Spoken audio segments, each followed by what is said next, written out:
Welcome everyone to this week's edition of the WyoSports video blog. I'm Robert Gagliardi, Senior Editor of WyoSports, here to talk about the Wyoming Cowboys game at Air Force on Saturday. And unfortunately this game is kind of turned into mono watch as yet another University of Wyoming basketball player has come down with mono. It came out Friday morning that Larry Nance Jr. has a mild case of mono, goes along with redshirt freshman forward Al Herndon, who was diagnosed with it this week and is out indefinitely. When Larry Shai had said that both Nance and Herndon are day-to-day. I think Herndon's out, at least for the media time being, for at least a few weeks.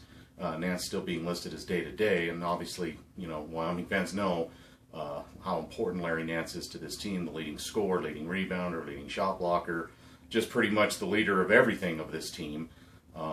Unfortunately, we just don't know a lot of details. You know, will he play today against Air Force? Will he play? When will he be back if he doesn't play today? I mean, a lot of uncertainty with that, and it's kind of led to a lot of panic, so to speak, from a lot of fans. It's understandable. We remember last season when Nance tore his ACL in his right knee, and what happened to Wyoming when he was out of the lineup. But I think it's a little early to start panicking right now. Certainly, you hope that both Nance and Herndon get well soon and everything, but also, you know, this is a Wyoming team that has dealt with adversity a lot. I mean, just think about it. You know, 3 years ago, started 13-0, and the Luke Martinez thing happened, and Wyoming was able to muddle through it, or at least experience it. Last season with Nance's knee injury, and now this time, we don't know how long the illnesses are going to affect him, how long they'll be out, but there are other guys on this team, and I think, you know, with a team that's been through adversity, whether it's this season and in past seasons, you gotta go off that and go off those experiences, and you know, and maybe they feed off that. I think it's painfully obviously that Wyoming's gonna have to rely on its experienced guys, especially on the guard line. Riley Graybo, Josh Adams, Charles Hankerson Jr. I mean, Derek Cook in the post, who's really the only.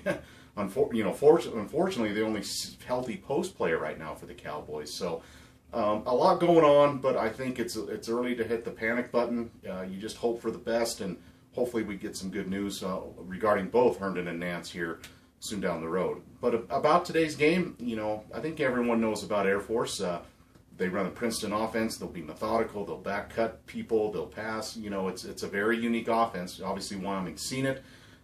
Denver runs a lot of the same things that Wyoming played this season, so it's not like this is anything new, yet hopefully that Wyoming can draw off those experiences, but also still have to go out and execute. I think a big factor in this game today will be actually in the post, where Air Force isn't a dominant, you know, low post team, but they do have a big guy, Marek Olashinsky, who's, you know, 6'7", 6'8", you know, good player, but also can shoot the three, you know, and when he gets going, that can add a lot of problems for any team, let alone what the Cowboys could face. So how Wyoming defends him, I think, will be key. And another key, too, will be Max Yon, Air Force senior guard. He's their leading scorer, was out for a while for some personal reasons, returned last week or earlier this week against New Mexico. Didn't score a lot and didn't shoot the ball particularly well, but is a leader of this team, can do a lot of things, so I think how they defend him will be key as well.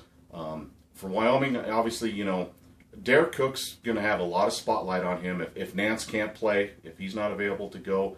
You know, I think Derek's come a long way over the last 3 years. He's more comfortable defending this type of Air Force offense.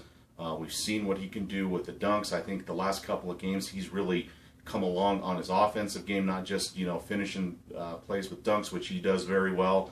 And some nice moves around the basket, shooting free throws a little bit better. You know, I think he'll be a very key player. And then, you know, what Wyoming can do on the perimeter, making some outside shots. Hopefully, you know, Charles Hankerson Jr. can bust out of that shooting slump of over 20 the last 4 games. And, you know, it's just going to be a team thing. Not one player has to step up if Nance can't play today or anything like that. It has to be a collective effort.